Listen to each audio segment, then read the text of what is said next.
ಸ್ನೇಹಿತರು ಯಾವಾಗ ಶತ್ರುವಾಗ್ತಾರೆ ಗೊತ್ತೇ ಆಗೋದಿಲ್ಲ. ಅದಕ್ಕೆ ಪೂರಕವಾಗುವಂತಹ ಘಟನೆ ಶಿವಮೊಗ್ಗ ನಗರದಲ್ಲಿ ನಡೆದಿದೆ. ಆತ್ಮೀಯ ಸ್ನೇಹಿತನೇ ಮತ್ತೊಬ್ಬನಿಗೆ ಚಾಕು ಇರಿದಿದ್ದಾನೆ. ಚಾಕು ಇರಿತಕ್ಕೆ ಒಳಗಾದವನನ್ನ ಸಿಟಿ ಬಸ್ ಚಾಲಕ ರವಿಕುಮಾರ್ ಅಂತ ಗುರುತಿಸಲಾಗಿದೆ. ಅಡುಗೆ ಕಾಂಟ್ರಾಕ್ಟರ್ ಅರುಣ್ ಎಂಬುವವನೇ ಚಾಕು ಇರಿದವನು. ಶಿವಮೊಗ್ಗ ನಗರದ ಶರಾವತಿ ನಗರದ 3ನೇ ತಿರುವಿನಲ್ಲಿ ಈ ಘಟನೆ ನಡೆದಿದೆ. ಇಬ್ಬರು ಮಾತನಾಡ್ತಾ ಇರ್ತಾರೆ. ಈ ಟೈಮ್ನಲ್ಲಿ ಏಕಾಏಕಿ ಕಣ್ಣಿಗೆ ಖಾರದ ಪುಡಿ ಎರಚಿ ಚಾಕು ತೆಗೆದು ಅರುಣ್ ಮೇಲೆ ಹಲ್ಲೆ ಮಾಡಿದ್ದಾನೆ. ಈ ದೃಶ್ಯ ಸಿಸಿಟಿವಿಯಲ್ಲಿ ದಾಖಲಾಗಿದೆ.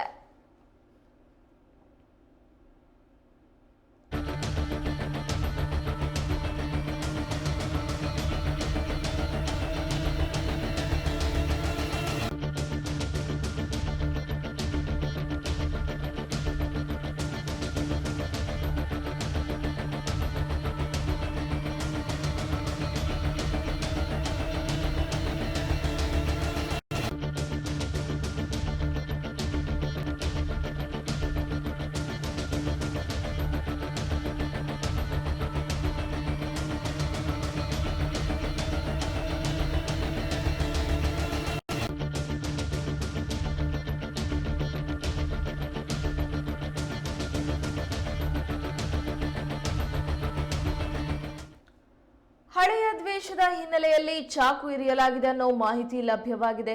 ಗಾಯಗೊಂಡಿರುವ ರವಿಕುಮಾರ್ಗೆ ಶಿವಮೊಗ್ಗ ಮೆಗ್ಗಾನ್ ಆಸ್ಪತ್ರೆಯಲ್ಲಿ ಪ್ರಥಮ ಚಿಕಿತ್ಸೆ ನೀಡಿ ಹೆಚ್ಚಿನ ಚಿಕಿತ್ಸೆಗಾಗಿ ಖಾಸಗಿ ಆಸ್ಪತ್ರೆಗೆ ಸೇರಿಸಲಾಗಿದೆ. ಸದ್ಯ ಪ್ರಾಣಾಪಾಯದಿಂದ ಚಾಲಕ ರವಿಕುಮಾರ್ ಪಾರಾಗಿದ್ದಾರೆ.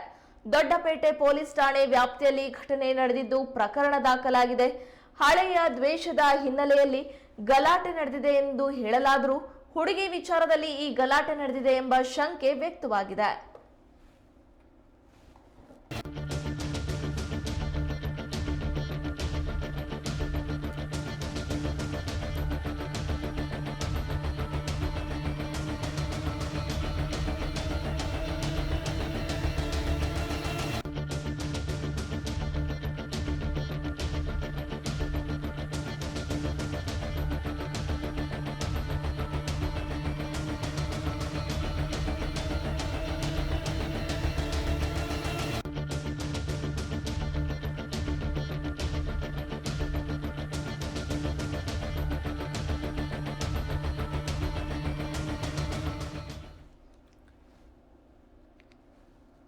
ದೃಶ್ಯದಲ್ಲಿ ನಾವು ನೋಡ್ತಾ ಇರುವಂತಹದ್ದು ಶಿವಮೊಗ್ಗ ನಗರದ ಶರಾವತಿ ನಗರದ 3ನೇ ತಿರುವಿನಲ್ಲಿ ನಡೆದಿರುವಂತಹ ಘಟನೆ. ಇಲ್ಲಿ ಇಬ್ಬರು ಸ್ನೇಹಿತರು ಮಾತನಾಡ್ತಾ ನಿಂತಿದ್ದಾರೆ. ಬೈಕ್ ನಲ್ಲಿ ಒಬ್ಬ ಕೂತಿದ್ದಾನೆ. ಬೈಕ್ ನ ಎದುರು ಭಾಗದಲ್ಲಿ ಒಬ್ಬ ನಿಂತು ಮಾತನಾಡ್ತಾ ಇದ್ದಾನೆ. ನೋಡುತ್ತಿದ್ದಂತಲೇ ಕೈಯಲ್ಲಿರುವಂತಹ ಖಾರ ಪುಡಿ ಬ್ಯಾಗ್ನಿಂದ ಖಾರದ ಪುಡಿಯನ್ನ ತೆಗೆದು ಬೈಕ್ ಮೇಲೆ ಕೂತಿರುವಂತಹ ಬಸ್ ಕಂಡಕ್ಟರ್ ಆಗಿರುವಂತಹ ರವಿಯ ಮೇಲೆ ಎರಚಲಾಗುತ್ತೆ. ರವಿ ಅವರು ವಾರ್ನಿಂಗ್ ಅನ್ನ ಕೊಟ್ಟರೂ ಕೂಡ ಎದುರುಗಡೆ ಇದ್ದಂತಹ ಸ್ನೇಹಿತ ಚಾಕುವಿನಿಂದ ಇರಿಯಲು ಪ್ರಾರಂಭ ಮಾಡಿದ್ದಾನೆ. ಈ ದೃಶ್ಯ ನೀವು ನೋಡ್ತಾ ಇರುವಂತಹದ್ದು ಶಿವಮೊಗ್ಗ ನಗರದ ಶರಾವತಿ ನಗರದ 3ನೇ ತಿರುವಿನಲ್ಲಿ ನಿನ್ನೆ ನಡೆದಂತಹ ಘಟನೆ. ಈ ಮೂಲಕ ಗೊತ್ತಾಗುವಂತಹದ್ದು ಸ್ನೇಹಿತರು ಚೆನ್ನಾಗಿರ್ತಾರೆ, ಯಾವಾಗ ಶತ್ರುವಾಗಿ ಬದಲಾಗ್ತಾರೆ ಅನ್ನೋದೇ ಗೊತ್ತಾಗೋದಿಲ್ಲ. ಆತ್ಮೀಯ ಸ್ನೇಹಿತನೇ ಇಲ್ಲಿ ಈ ದೃಶ್ಯದಲ್ಲಿ ಮತ್ತೋರ್ವನಿಗೆ ಚಾಕು ಇರಿತಾ ಇದ್ದಾನೆ. ಚಾಕು ಇರಿತಕ್ಕೆ ಒಳಗಾದವರನ್ನ ಸಿಟಿ ಬಸ್ ಚಾಲಕ ರವಿಕುಮಾರ್ ಅಂತ ಹೇಳಿ ಗುರುತಿಸಲಾಗಿದೆ. ಚಾಕು ಇರಿದವರನ್ನ ಅಡುಗೆ ಕಾಂಟ್ರಾಕ್ಟರ್ ಅರುಣ್ ಎಂದು ಹೇಳಿ ಗುರುತಿಸಲಾಗಿದೆ. ಈ ಘಟನೆ ನಡೆದಿರುವಂತಹದ್ದು ಶಿವಮೊಗ್ಗ ನಗರದ 3ನೇ ತಿರುವಿನಲ್ಲಿರುವಂತಹ ಶರಾವತಿ ನಗರದ 3ನೇ ತಿರುವಿನಲ್ಲಿ. ಇಬ್ರು ಕೂಡ ಮಾತನಾಡ್ತಾ ನಿಂತಿದ್ದಾರೆ. ಏಕಾಏಕಿ ನಿಂತಹ ಅರುಣ್ ಅವರು ತಮ್ಮ ಕೈಯಲ್ಲಿರುವಂತಹ ಖಾರದ ಪುಡಿ ಬ್ಯಾಗ್ನಿಂದ ಖಾರದ ಪುಡಿಯನ್ನ ತೆಗೆದು ರವಿ ಅವರ ಕಣ್ಣಿಗೆ ಎರಚುತ್ತಾರೆ. ಎರಚಿದಂತಹ ಕೆಲವೇ ಕ್ಷಣಗಳಲ್ಲಿ ಚಾಕುವನ್ನ ತಂದು ಚಾಕುವಿನಿಂದ ಇರಿಯಲು ಪ್ರಾರಂಭ ಮಾಡಿದ್ದಾರೆ. ಈ ದೃಶ್ಯ ಇದೀಗ ಸಿಸಿಟಿವಿಯಲ್ಲಿ ದಾಖಲಾಗಿದೆ.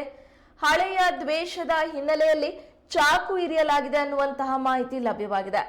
ಇದೀಗ ಗಾಯಗೊಂಡಿರುವಂತಹ ರವಿಕುಮಾರ್ ಅವರನ್ನ ಶಿವಮೊಗ್ಗದ ಮೆಗ್ಗಾನ್ ಆಸ್ಪತ್ರೆಯಲ್ಲಿ ಪ್ರಥಮ ಚಿಕಿತ್ಸೆಯನ್ನ ಕೊಡಿಸಿ ಹೆಚ್ಚಿನ ಚಿಕಿತ್ಸೆಗಾಗಿ ಖಾಸಗಿ ಆಸ್ಪತ್ರೆಗೆ ರವಾನಿಸಲಾಗಿದೆ. ಸದ್ಯ ಪ್ರಾಣಾಪಾಯದಿಂದ ಚಾಲಕ ರವಿಕುಮಾರ್ ಪಾರಾಗಿದ್ದಾರೆ. ದೊಡ್ಡಪೇಟೆ ಪೊಲೀಸ್ ಠಾಣಾ ವ್ಯಾಪ್ತಿಯಲ್ಲಿ ಈ ಘಟನೆ ನಡೆದಿದ್ದು ಪ್ರಕರಣ ದಾಖಲಾಗಿದೆ.